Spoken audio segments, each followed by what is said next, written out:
তাহলে আজকে আমরা টাইপ টুল নিয়ে কাজ করব। প্রথমত আমরা এইভাবে একটা একটা উইন্ডো এখানে তৈরি করি অথবা একটা প্রজেক্ট এখানে নেই। এবার এখান থেকে এই টির স্থানে অর্থাৎ এই টাইপ টুলের মধ্যে আমরা এখানে ক্লিক করলে পাবো horizontal type tool, vertical type tool, horizontal type mask tool এবং ভার্টিক্যাল টাইপ মাস্ক টুল। তাহলে আমি প্রথমটা এখান থেকে নিচ্ছি। আমি আগে বলেছিলাম যে হরিজন্টাল টাইপ মাস্ক টুল হচ্ছে হরিজন্টালি ডিরেক্টেড টাইপ। যেমন আমরা এখানে কোনো কিছু লিখতে যাচ্ছি। আচ্ছা, এরকম যদি হয় যে লেখার সময় আপনার লেখা ডান দিক থেকে বাঁ দিকে যাচ্ছে, তাইলে বুঝতে হবে যে এখানে অ্যালাইনমেন্টের প্রবলেম আছে। তো আমি অ্যালাইনমেন্ট চেঞ্জ করে লেফট থেকে রাইটে করে দিই, এবার ঠিক থাকবে। ওকে,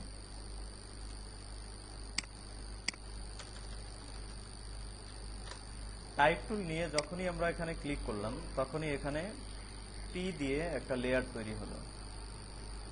আমি একটু আগে বলেছিলাম যে লেয়ারগুলো তিন ধরনের হয়ে থাকে। একটা হচ্ছে টাইপ, অবজেক্ট এবং শেপ।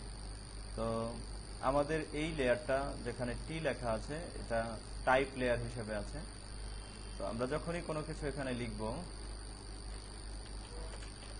যতক্ষণ পর্যন্ত এখানে এটাকে কনভার্ট করে কোনো শেপ, কোনো অবজেক্টে পরিণত করা না হবে, ততক্ষণ পর্যন্ত আমরা যে কোনো সময় এটাকে এডিট করতে পারবো।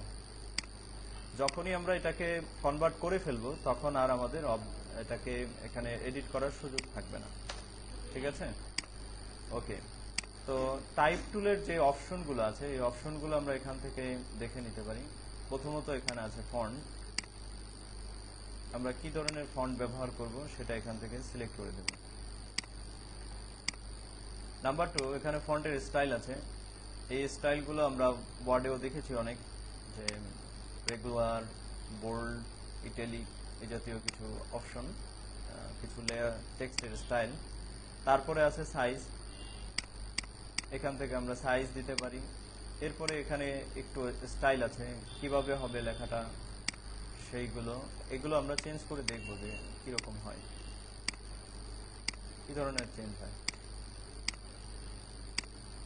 আমরা খুব ভালো করে লক্ষ্য করলে বুঝতে পারবো, এছাড়া এই ধরনের চেঞ্জগুলো বুঝতে পারবো না। এখানে হচ্ছে যদি আমি এটাকে জুম ইন করি, তাহলে এখানে যে ইমেজের টেক্সটের পেছনে আমরা এটার কিছু অপশন অর্থাৎ কিছু জায়গা আমরা দেখতে পাচ্ছি যেগুলো মিলে যাচ্ছে অথবা একটু একটু আঁকা বাঁকা রয়ে যাচ্ছে। তো সেইগুলো আমরা এখান থেকে ঠিক করে নিতে পারি। তো লেখার আগেই সেটা করে নিতে হবে। আপাতত আমি শার্প রেখে দিই। এরপরে আছে এখানে অ্যালাইনমেন্ট। অ্যালাইনমেন্ট সম্পর্কে আমরা জানি বর্তমান, এখন আমরা একটু আগে এটাকে লেফট অ্যালাইনে করেছিলাম, এটা রাইট অ্যালাইনে ছিল। তারপরে এখানে কিছু ডিরেকশন আছে, ডিরেকশনগুলো সব ভার্সনে নেই। অর্থাৎ লেখাকে কোন দিক থেকে শুরু হবে, কোন দিকে যাবে, এখানে দুটো ডিরেকশন আছে।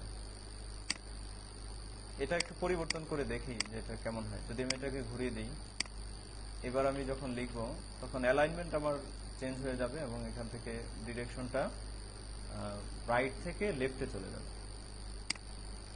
ওকে, এরপরে আছে এখানে কালার। আমরা এখান থেকে এখানে ক্লিক করে টেক্সটের কালার চেঞ্জ করতে পারি। এরপরে আমরা আলোচনা করব যে এই টেক্সটগুলোর কিছু স্টাইল আছে, স্টাইলগুলো কিভাবে অ্যাপ্লাই করা যায় সেই বিষয়গুলো আমরা এখান থেকে দেখব। এটাতে আমি একটু পরে আসছি। এর আগে এখানে একটা প্যালেট আছে, ক্যারেক্টার প্যালেট। তো এই প্যালেটে কিছু অপশন আছে যে অপশনগুলো অলরেডি এখানেও আছে। এছাড়াও কিছু অপশন আছে যে অপশনগুলো এখানে নেই। যেমন এখানে যদি আমরা কোনো টেক্সটকে এক্সট্রা বোল্ড করতে চাই, অর্থাৎ বোল্ড যতটুকু আছে তার চেয়েও বেশি বোল্ড দরকার, সেই ক্ষেত্রে আমরা এই টি বাটনটাতে ক্লিক করলে এক্সট্রা বোল্ড হবে। এইখানে ক্লিক করলে ইটালিক হবে। এখানে ডাবল টি অর্থাৎ কেস চেঞ্জ হবে। আপনার ওয়ার্ডে শিখেছেন কেস চেঞ্জ কিভাবে করতে হয়, আপার কেস, লয়ার কেস, এইগুলো এখানে আছে। এখান থেকে ইচ্ছা করলে আপনারা চেঞ্জ করে নিতে পারেন। আন্ডারলাইন, তারপরে এখানে এই অপশনগুলো আছে। তো এগুলো মূলত প্যারাগ্রাফের মধ্যে কাজ করে। এখানে এই বিষয়গুলো কাজ করবে না। এবার আসি, আমরা যখন কোনো কোনো জায়গায় কোনো লেখার হেডিং তৈরি করতে চাই তখন কিভাবে করব। ধরি এটাই একটা হেডিং, টেক্সটের কালারটা হোয়াইট করে দিই, তো এটার সাইজ আছে 50। তো এখানে আমি লিখি books are our best friend।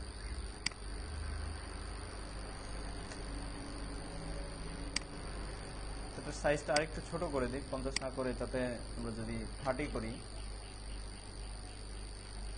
তাইলে সুন্দর লাগবে। ওকে, এটা হলো আমাদের হেডিং।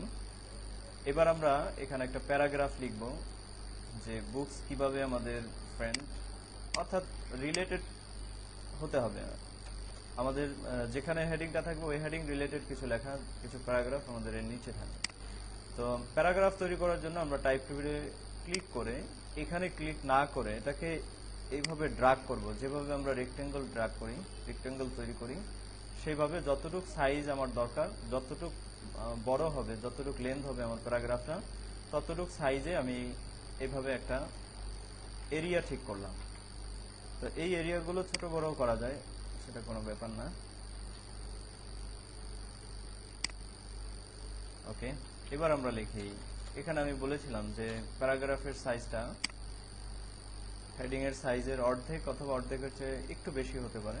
আমি এখানে 17 নিচ্ছি ফন্ট সাইজ। তো এবার আমরা এখানে যা লিখবো সেটা এখানে থাকবে। আমি এখানে কিছু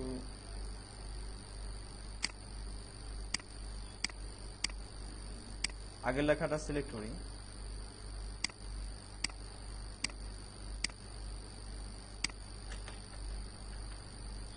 এখানে পেস্ট করি, দেখছি যে আগের সাইজটা এখানে চলে আসছে। এই জন্য আমি সাইজ বক্সে গিয়ে 17 লিখে দিলাম। আমি এই লেখাটাকেই বারবার কপি করব, এখন কোনো লেখা আসলেও লেখা যাবে না। কন্ট্রোল সি করে, সিলেক্ট করে কন্ট্রোল সি করে কপি করলাম। এবার রাইট বাটন ক্লিক করে আমার এখানে পেস্ট করলাম, অথবা কন্ট্রোল প্লাস ভি প্রেস করতে পারেন।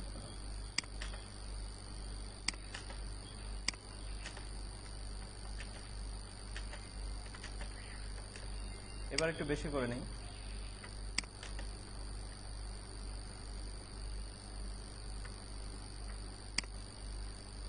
এখান থেকে কিছু অংশ কেটে দিই। ওকে,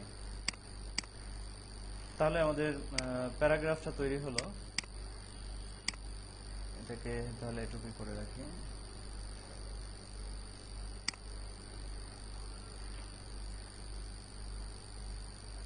বুঝতে পারছেন ব্যাপারটা? তো অনেক সময় দেখা যায় যে ব্যাকগ্রাউন্ডের সাথে ম্যাচ করতে গেলে, যেমন এখানে 2-3টা কালার আছে, এই কালারটা এখানে হোয়াইটের জন্য ব্যাকগ্রাউন্ড ঠিক আছে, কিন্তু এখানে ব্যাকগ্রাউন্ডটাও একটু সাদা হয়ে গেছে, এই জন্য আমাদের লেখাটাও এখানে চেঞ্জ হয়ে গেছে।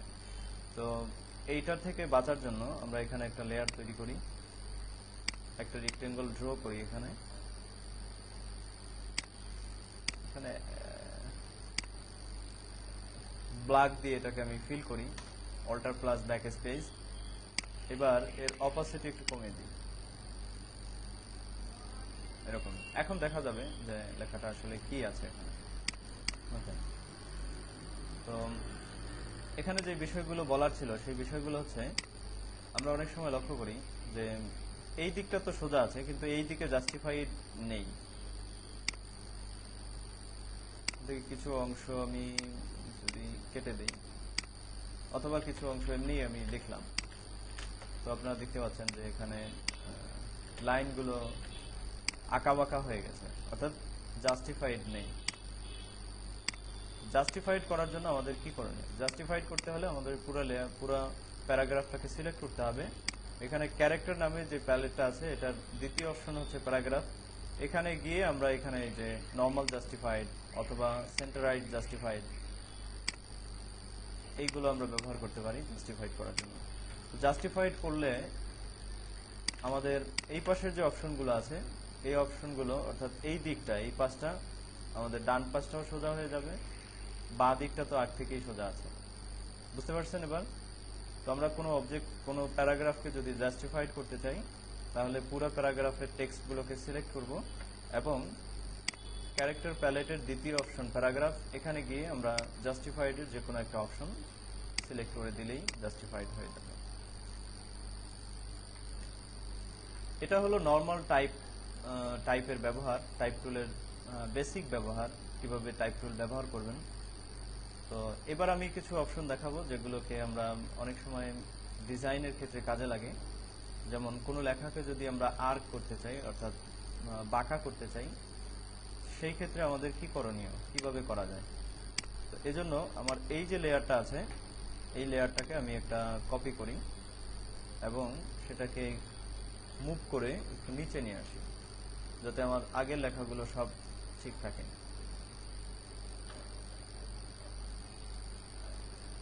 মুভ কিভাবে করলাম, কারো কি কোনো প্রশ্ন আছে না আগ থেকে জানেন? তো সেটা চুপ করে বসে থাকলে আমি প্রশ্ন করব, আমি উত্তর দেব, সেটা তো হবে না।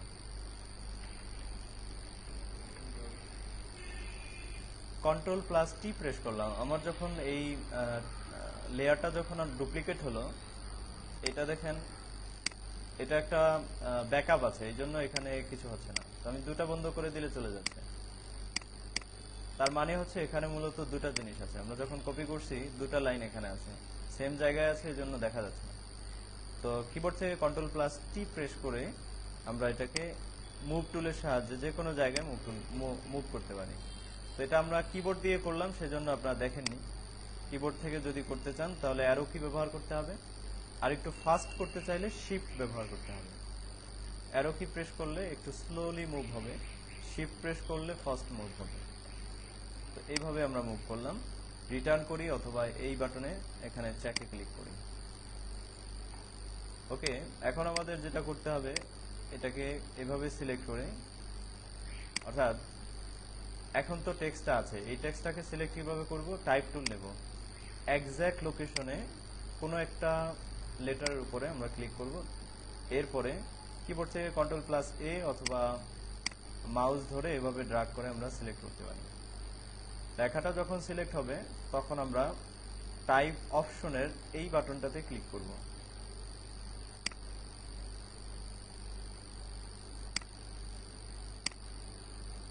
ওকে, তো এখানে আমরা দেখছি যে আপাতত এই টেক্সটের মধ্যে কোনোই স্টাইল ব্যবহার করা হয়নি, এই জন্য এখানে নান লেখা আছে। এই বাটনটাতে ক্লিক করি, এখানে অনেকগুলো স্টাইল আছে, যেমন আর্ক,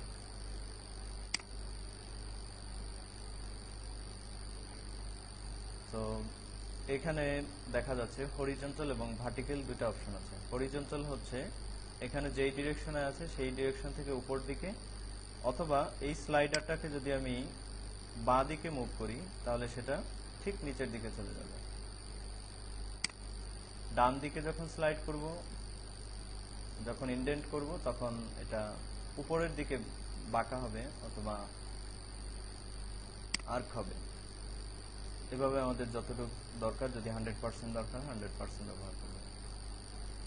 এবার প্রশ্ন হলো এর পরের অপশনগুলোতে কি আছে। এখানে মূলত আছে যে কোনো একটা সাইড, কোনো একটা অ্যাঙ্গেল থেকে যদি আমরা এটাকে ছোট করতে চাই, অর্থাৎ এই অ্যাঙ্গেলটা এখানে 100% আছে, এখানে থাকবে 50%, এখানে 100% থাকবে। তো সেটা করে দেখি কিভাবে হয়। এরকম এখানে আমি লিখি +50। এটা অনেক সময় কাজে লাগে। কখনো কখনো কোনো অ্যাডে দেখছেন যে হ্যান্ড মাইক আছে সামনে, লেখাগুলো এভাবে লেখা আছে, তার মানে বোঝা যাচ্ছে মাইক থেকে লেখাগুলো অ্যানাউন্স হচ্ছে, এরকম। তো এটাকে ব্যবহার করবেন, ব্যবহার করে ডিজাইন তৈরি করবেন। আরও যে স্টাইলগুলো আছে সেই স্টাইলগুলো এখান থেকে চেঞ্জ করে নেবেন। যেমন ফ্ল্যাগ আছে, এটাও অনেক সুন্দর, অনেক জায়গায় এখনো ব্যবহার হয়, অনেক সুন্দর ডিজাইন করা যায় এটাতে, এটা ব্যবহার করে। ওকে, এখানে যতগুলো স্টাইল আছে সব কটা স্টাইল ব্যবহার করবেন, প্র্যাকটিস করবেন, করে দেখবেন যে সেগুলো দিয়ে আসলে কি ধরনের পরিবর্তন করা যায়, এরকম। ওকে, আমরা দেখলাম নর্মালি টাইপ টুল ব্যবহার করে কিভাবে লেখা যায়, কিভাবে হেডিং তৈরি করা যায় এবং কিভাবে প্যারাগ্রাফ তৈরি করা যায়। আরেকটা বিষয় বলে নিই, যদি এর মাঝখানে কোনো অংশকে আমরা কোনো অংশের আমরা কালার চেঞ্জ করতে চাই, তো সেই ক্ষেত্রে লেখাটুকু সিলেক্ট করব ওয়ার্ডের মতো, এখানে জাস্ট কালার চেঞ্জ করে দেব, তাইলে এখানে কালার চেঞ্জ হয়ে যাবে। বুঝতে পারছেন? সবকিছু খুব সহজ, শুধু প্র্যাকটিস করবেন, প্র্যাকটিস না করলে অনেক কঠিন, প্র্যাকটিস করলেই শুধু সহজ হবে। আচ্ছা, আমরা আজকে দুটা কাজ করে ফেললাম। উপর দিকের নর্মালি টাইপ টুলের কি কাজ সেগুলো আমরা দেখলাম, এবং দেখলাম যে টাইপ স্টাইল ফটোশপে যতটুকু আছে এগুলো আমরা ব্যবহার করব এবং আরো ভালো করে জানব। এবার আমরা দেখব, মূলত এখন আমি একটা প্রজেক্ট তৈরি করব আপনাদের জন্য, যেই প্রজেক্টটার মধ্যে থাকবে ব্লেন্ডিং অপশনের অ্যাম্বুশ, এবং এখানে যে টাইপ মাস্ক টুল আছে সেটাও আমি দেখাবো, তবে সেটা সবার পরে দেখাবো। ওকে,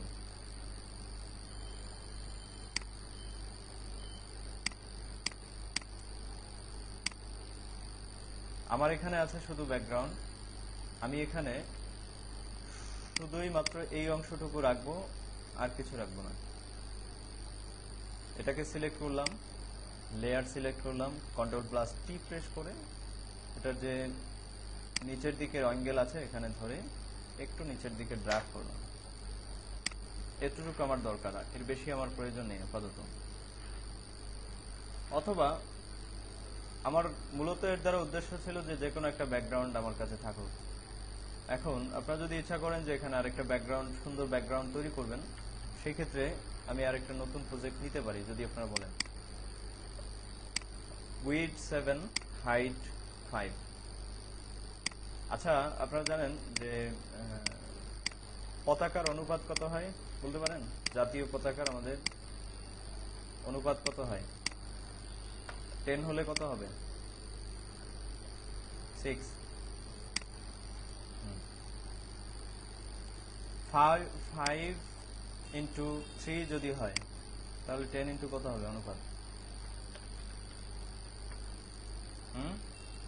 10 ইন্টু 6, ঠিক আছে? আমারটা অনুপাত ঠিক আছে?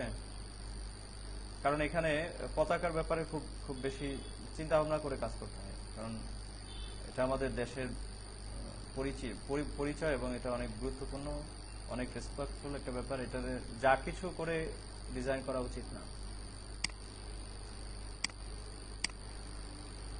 ওকে, এতটুকু সাইজ আমি নিলাম। তো এখানে আমি একটা লেয়ার তৈরি করি।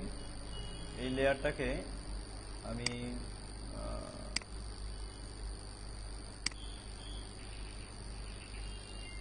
ডার্ক গ্রে যে কোনো একটা কালার আমরা এখান থেকে dark grey, totally complete black না, একটু কম ব্ল্যাক আর কি। তো এটাকে আমরা ফিল করি। কিভাবে ফিল করব? Alt+Backspace। এবার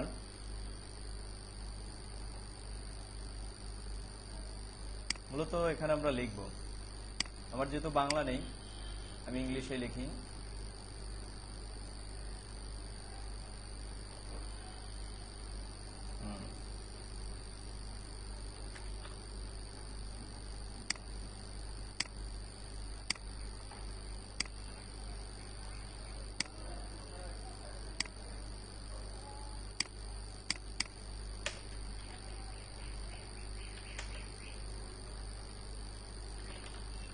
এটা সবগুলোকে আমরা আপার স্কেল করে দিই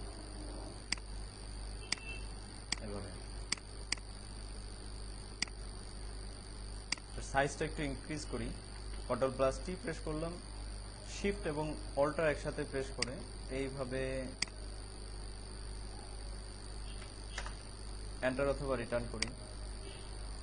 আর একটু বড় করা দরকার।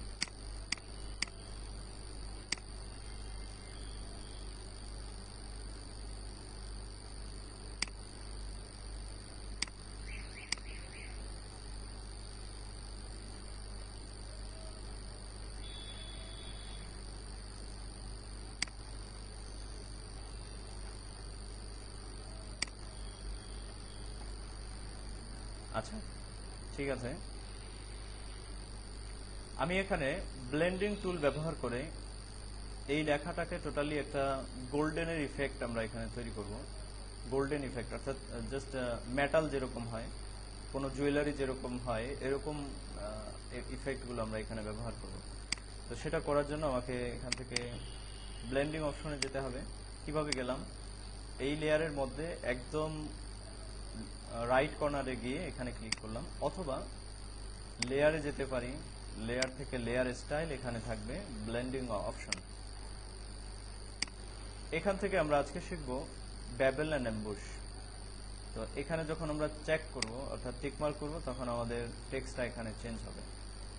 আমরা যদি প্রিভিউ বাটন চেক করে থাকি তাইলে দেখা যাবে, প্রিভিউ বাটন যদি চেক করা না থাকে তাহলে আর দেখা যাবে না। তো চেক করে রাখবেন যাতে ইনস্ট্যান্ট এখানে যে পরিবর্তনগুলো হবে সেগুলো যেন দেখা যায়। ওকে,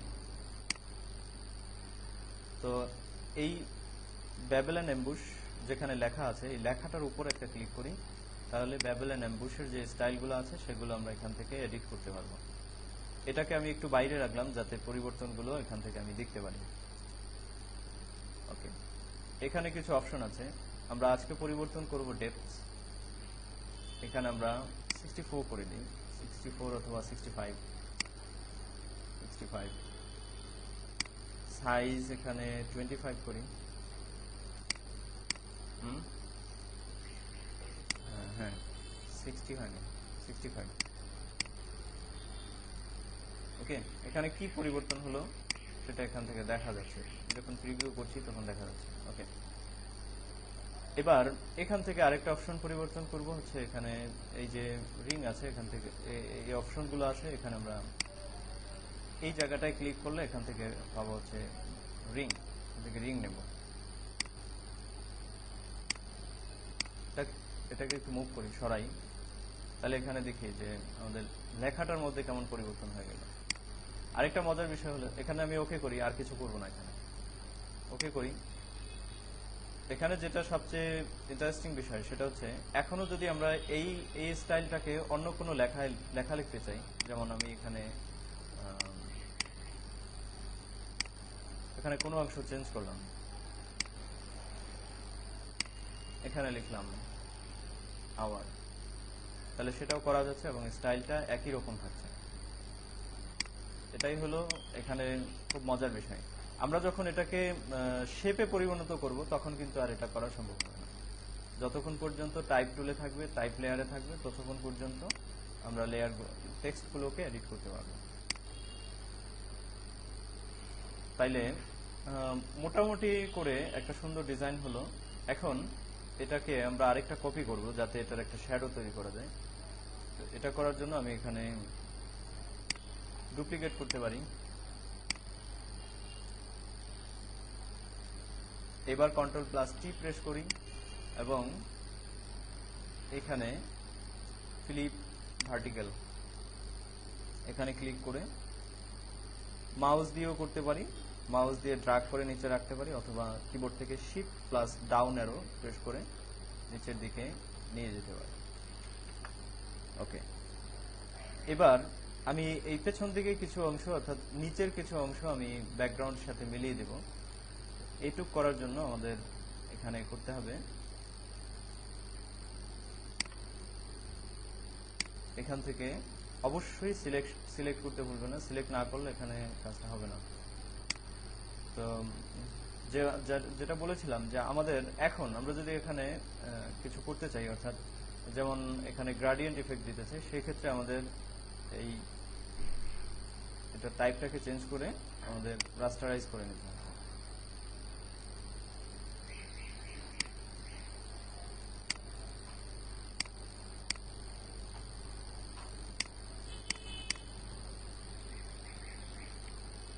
অথবা এখানে আমরা অপশনে যাই, এখানেও গ্রেডিয়েন্ট, এখান থেকেও গ্রেডিয়েন্ট ফিল করা যায়। গ্রেডিয়েন্টও বললে এখানে কালারগুলো আবার চেঞ্জ করতে হবে। আচ্ছা, এটা থাকবে।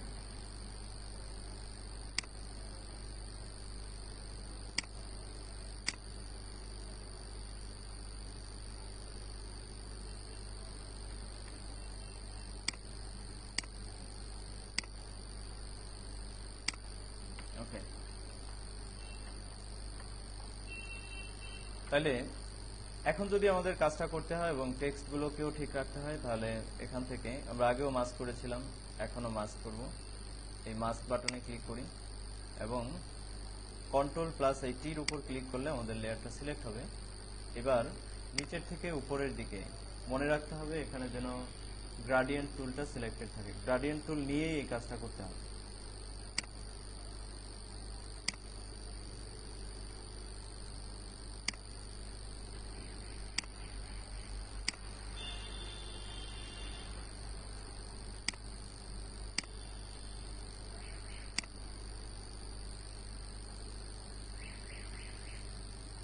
এছাড়াও যদি আপনি মনে করেন যে নিচের অংশটা ঠিকঠাক মতো হয়নি, অর্থাৎ এখানে খুব বেশি মিলে যায়নি, সেক্ষেত্রে আমরা ব্রাশ টুল নিতে পারি, এবার ইচ্ছা মতো মিলিয়ে দিই।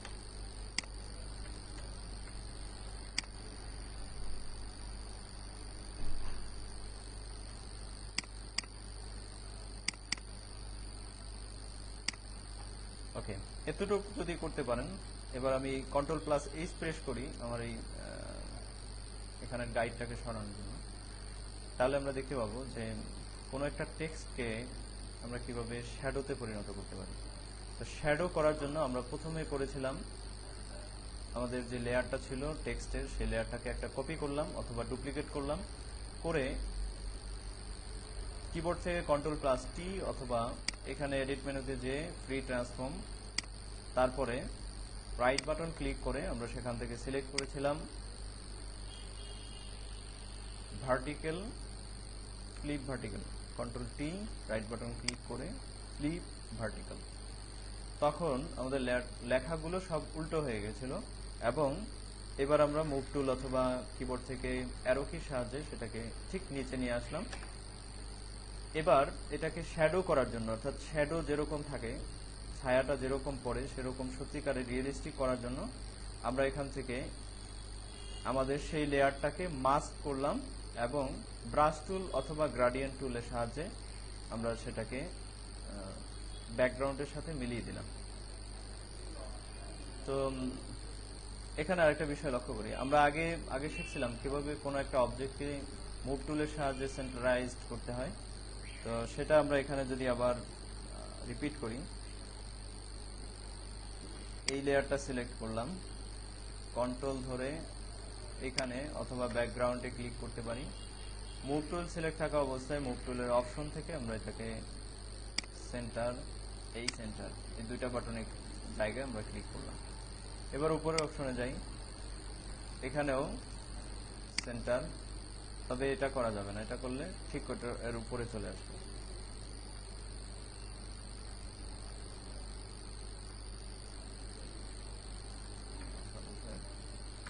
Control D to deselect. এভাবে শ্যাডোটাকে একটু ডাউন করে দেব। এবার আমরা দেখছি যে আমাদের লেখাটা একদম সেন্টারে আছে এবং শ্যাডোটাও ঠিক সঠিক পজিশনে আছে।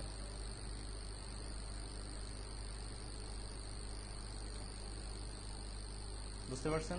তো এটাকে আমি সেভ করি।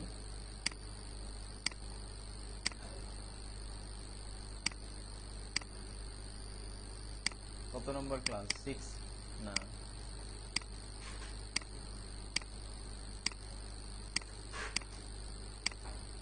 পার্ট 6 এটাই বোধহয়।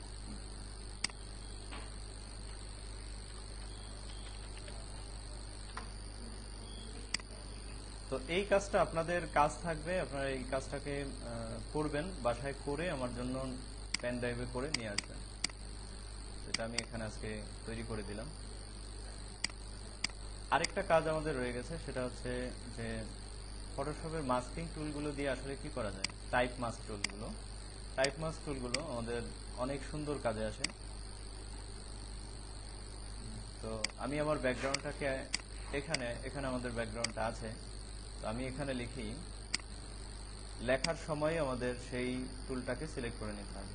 হরিজন্টাল টাইপ মাস্ক টুল, এটা সিলেক্ট করি, এখান থেকে আমি ফন্ট ব্যবহার করি রেলওয়ে, যদি না থাকে ইমপ্যাক্ট আছে, ইমপ্যাক্ট ব্যবহার করি, এখানে ক্লিক করি, ফন্ট সাইজটা একটু বড় সাইজ রাখি, এখানে 150 করে দিই, এখানে লিখি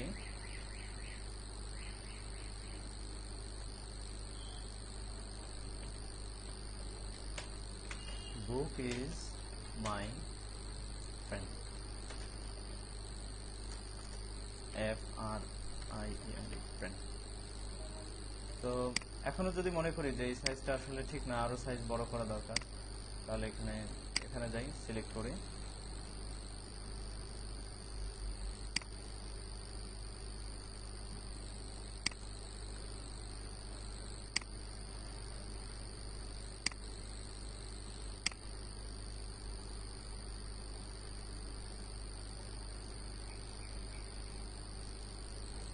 আচ্ছা কাজটা কি হবে সেটা বুঝতে পারতেছেন। এখানে পেছন থেকে ইমেজের যেই অংশটুকু লেখার মধ্যে দেখা যাচ্ছে সেই অংশটুকুই থাকবে, আর কোনো কিছু থাকবে না। তো এটাকে আমার কিভাবে কাজটা করতে হবে, শুধু এখন আমি মুভ টুলে ক্লিক করব। এখন আমরা দেখছি যে শুধু ওই অংশটুকু সিলেক্টেড আছে। এবার আমি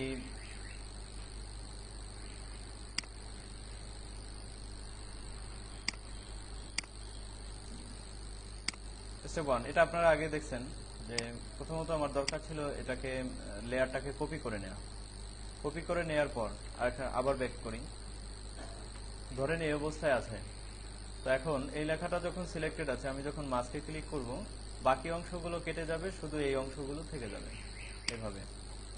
তো আমি ব্যাকগ্রাউন্ডটাকে যদি মুছে ফেলি, অর্থাৎ নিচের যে অবজেক্টটা আছে সেটাকে যদি আমি ইনভিজিবল করে দিই, তাহলে আমাদের এই অংশটা এভাবে থেকে যাবে।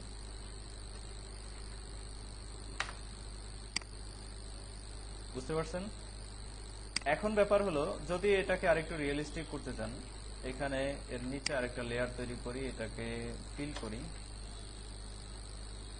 তো এটার যদি আমরা একটু বর্ডার দিয়ে যাই, তাহলে লেখাগুলো ভালোভাবে দেখা যাবে। বর্ডার দেওয়ার জন্য আমি লেয়ার স্টাইল থেকে ব্লেন্ডিং অপশনে যাই, সেখান থেকে এখানে পাওয়া যাবে স্ট্রোক। যদি মনে করেন রেড কালারটা ঠিক নেই, অন্য কোনো কালার দেওয়া উচিত, এখানে ক্লিক করেন, এখান থেকে অন্য কোনো কালার সিলেক্ট করেন, এবার ওকে করেন।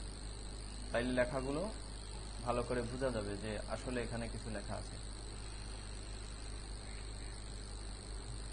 তাহলে আমরা প্রথমত যে কাজটা করলাম সেটা ছিল যে ব্যাবেল এন্ড অ্যাম্বুশ ব্যবহার করে টেক্সটকে কিভাবে মডিফাই করা যায়, কিভাবে সুন্দর লুক দেওয়া যায়। এবং এখন আমরা শিখলাম যে এখানে যে টুল আছে হরিজন্টাল টাইপ মাস্ক টুল, এটা ব্যবহার করে কিভাবে কোনো পিকচারকে টেক্সটে রূপান্তরিত করা যায়, অর্থাৎ কোনো পিকচার সেটাই আমার লেখায় পরিণত হবে, লেখার কালার বা ব্যাকগ্রাউন্ড অথবা ফিলে পরিণত হবে।